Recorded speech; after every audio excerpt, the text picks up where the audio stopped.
Alright, so here's an example of an environment created using the said urban tile set. As you can see, I mean, I still have some work to do in it because it's only a first pass, but this entire environment was made in literally a couple hours using the tile set. Which just goes to show how much you can do in a short time if you prepare your modular assets correctly. So I'm gonna have a quick run around the area, then I'll show you the actual tile set itself and whatnot, and yeah.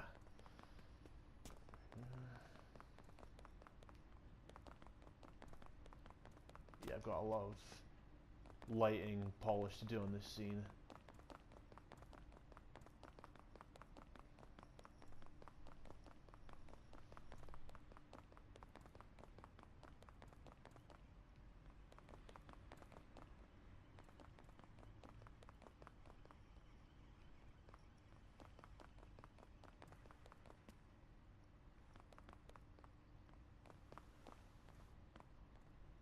Yeah, I'm still trying to get to grips with efficient area lighting in this game, since this game tends to freak out if you use too many spotlights. Hopefully that gets fixed.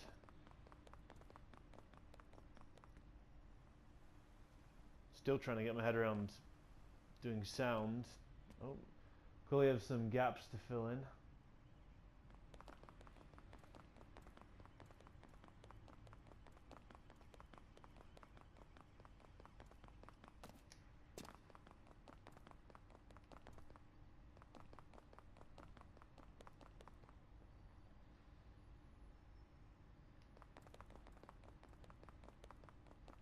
Definitely need to light these back alleys.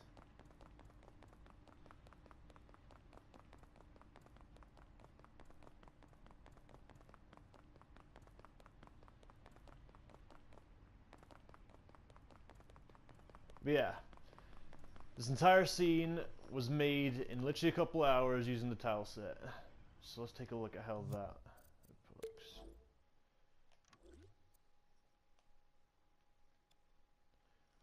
This is how it looks from above.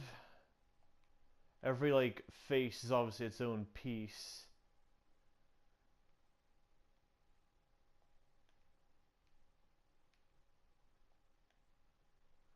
I've discovered that it's a good idea to have these kind of inaccessible balcony areas to kind of imply that the city's bigger rather than just having straight building faces going on continuously.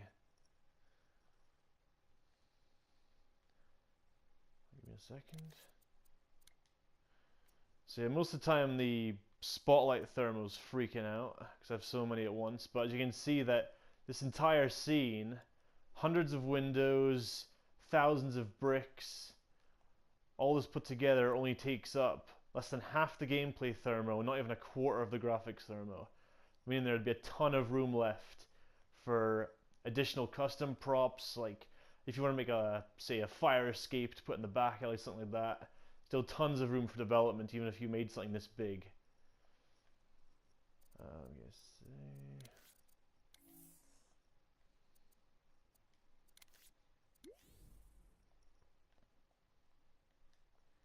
So as you can see, pretty much everything has been reduced to low detail, since it's all kind of combined to make this one big scene.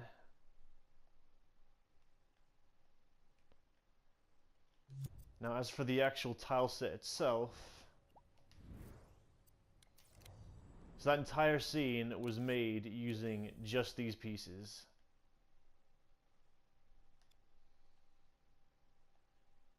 So various windows, various walls, fences, metal fences, several props. As you can see, in some cases there's duplicates. This is because I have an illuminated telephone, which, for nighttime scenes, and one for day. Illuminated lamppost, non-illuminated.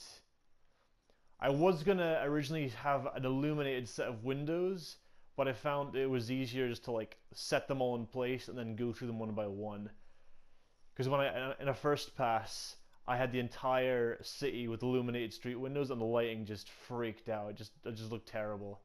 So even for a nighttime scene, I think it's a good idea to have mostly dark, but with a couple illuminated windows to imply that like the city's got residents.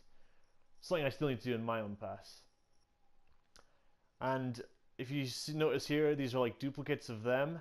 This is because I've noticed that sometimes when you rotate objects, it kind of like goes wacky with the grid alignment.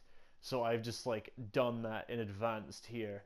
So you shouldn't have to do too much tweaking to get everything to like line up when you build your creations. So yeah, this is finished and I'm about to upload it to Dreamiverse. I do plan on making more of these because this seems to be an incredibly efficient way of creating environments. I think next I'm going to do an interior tile set to go with this sort of like modern city setup. Then I think down the line I'm going to eventually do sort of like an old-fashioned village/town exterior, then an interior one to go with that, then maybe a sci-fi one, then maybe even like more generic ones like construction site that could go with like any type of scene. You can combine like, you can make a big city area like this and have a construction site within that. But yeah, this